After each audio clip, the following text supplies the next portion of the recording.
Hi, everyone. My name is Anilu Vazquez-Ubarri, and I'm a partner and Chief Human Resources Officer at TPG Global.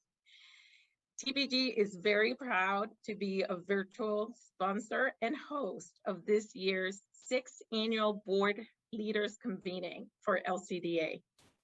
The focus on the future of governance and the ascent of ESG is near and dear to our hearts at TPG. And so is our partnership with LCDA. Their mission to advance Latinos is very much aligned with what our goals are at TPG. We not only believe in diversity, equity, and inclusion for our employees and for TPG, but we want to contribute to making a difference to our ecosystem and our industry as a whole. We have an impressive set of speakers and programming for you this year. LCDA has an expansive and very talented network of Latino executives that are serving on board, as well as allies that believe in the mission of having more diversity in the boardroom. With that, we hope that you really enjoy and take advantage of the programming, including the virtual networking that LCDA has prepared for all of us. Without further ado, I'm happy to introduce you to the next speaker, Roel Campos. Roel is the LCDA board chair. He's a former SEC commissioner, and he's a director on the board of KPMG and Regional Management Corp. Roel.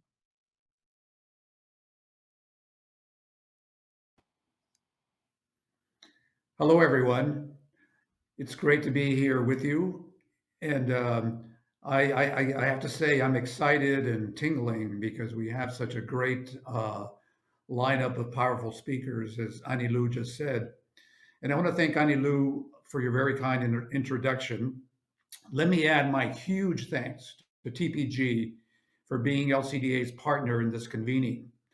TPG has been a huge supporter of LCDA over the years and saw early what others missed, which was that LCDA would become the premier American Latino Business Association of board directors and executives. We thank TPG for its vision and its support. Let me also thank the number of sponsors that we've been able to acquire over the years. I also want to thank our board, whose vision, whose leadership has been tremendous and has helped get us here. And in that board are some of the original founders of LCDA, to whom we owe much, much gratitude.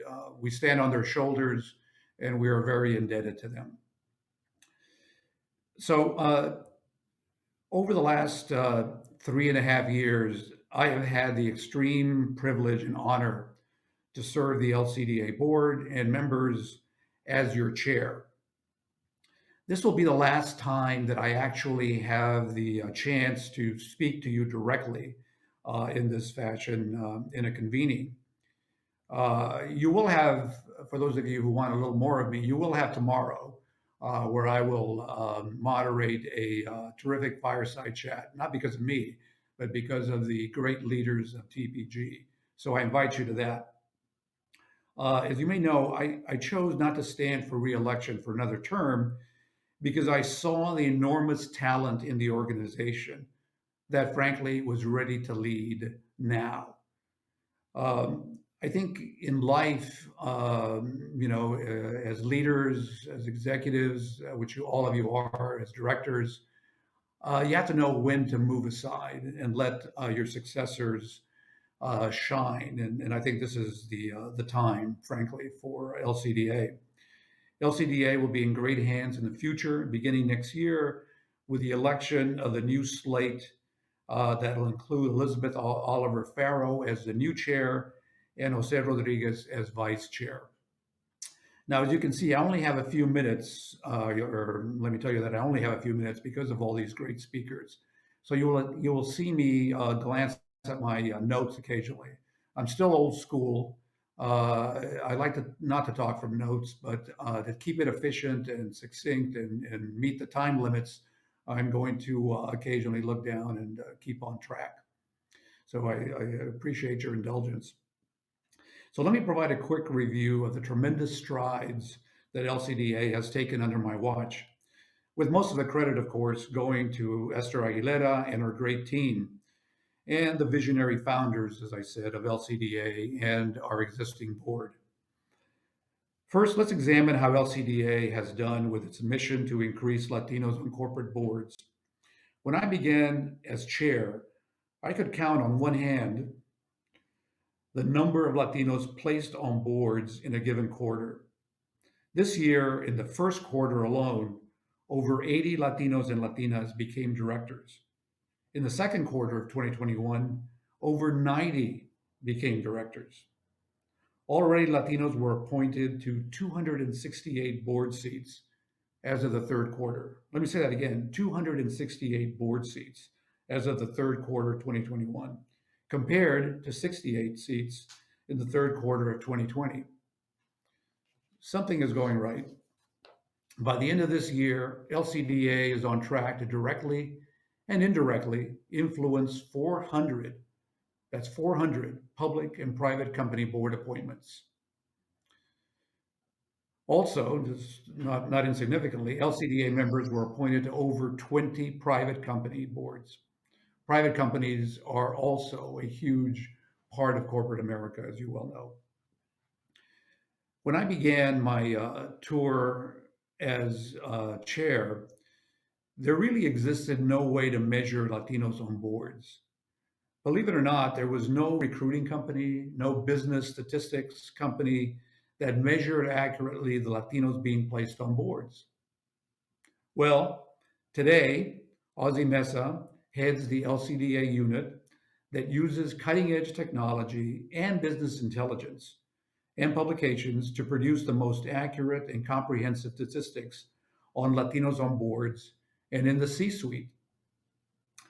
Other companies now come to LCDA for assistance, and LCDA statistics are cited as authority in many articles and publications. Remember, and I know you will, if we cannot be counted, we don't exist. Latinos have been invisible to corporate America over the years. With these advances in our statistics, in our counting, we are emerging and being heard in corporate America. So LCDA, in my view, has obliterated the old saw, the old excuse, well, we'd love to have Latinos, but we just can't find them. Well, we have responded by saying to them, if you need qualified Latinos, come to LCDA. We'll show you where they are, and we'll show you who's available. So that's a big progress in an area that we've come to provide corporate America. Let me add a few more facts. During this time, LCDA has more than doubled its support from sponsors and partners like TPG. We've been able to double the staff. This has enabled the organization to target dozens of companies who had no Latinos on their boards. LCDA, through the leadership of Esther and Kathy Munoz, have written hundreds of companies and held numerous meetings with board chairs and CEOs and asked a very simple question. Why are there no Latinos on your boards? After all, we have a huge pipeline of qualified Latinos. We have organized the leading advocates under the flag of Latino Voices to add to the drumbeat that talented Latinos are available to serve as directors and serve in the C-suite.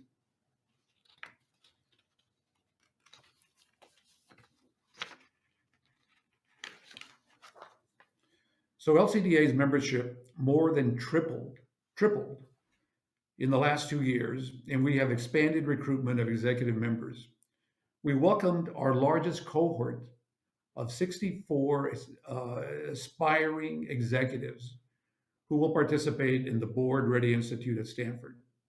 When I began as chair, I told the board and Esther that I would work with Esther's team to make LCDA the acknowledged premier national organization for Latino business talent, which would include directors and also executives.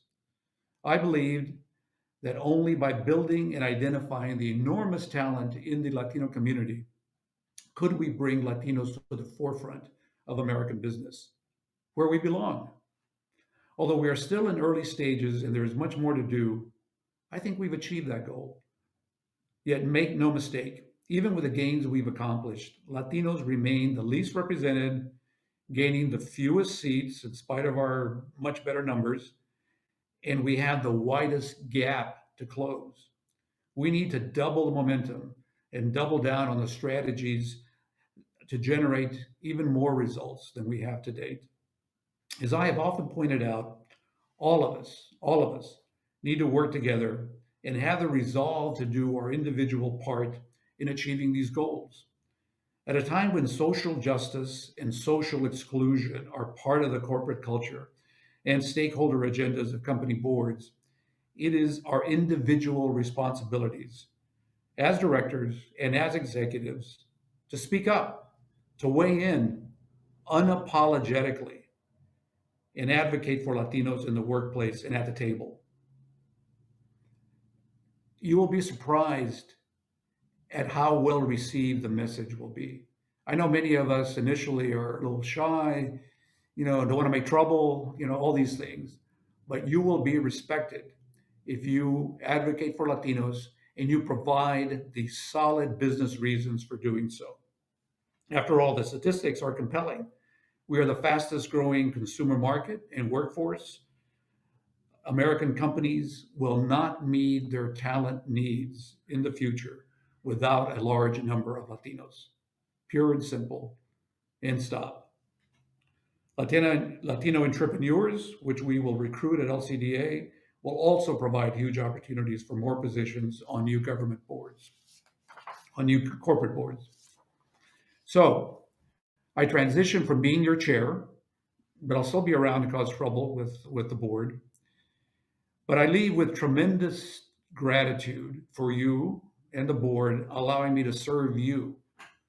Also with great optimism and pride in what we have accomplished, and the knowledge that with your energy and your talent and your commitment, Latinos will no longer be invisible to corporate America.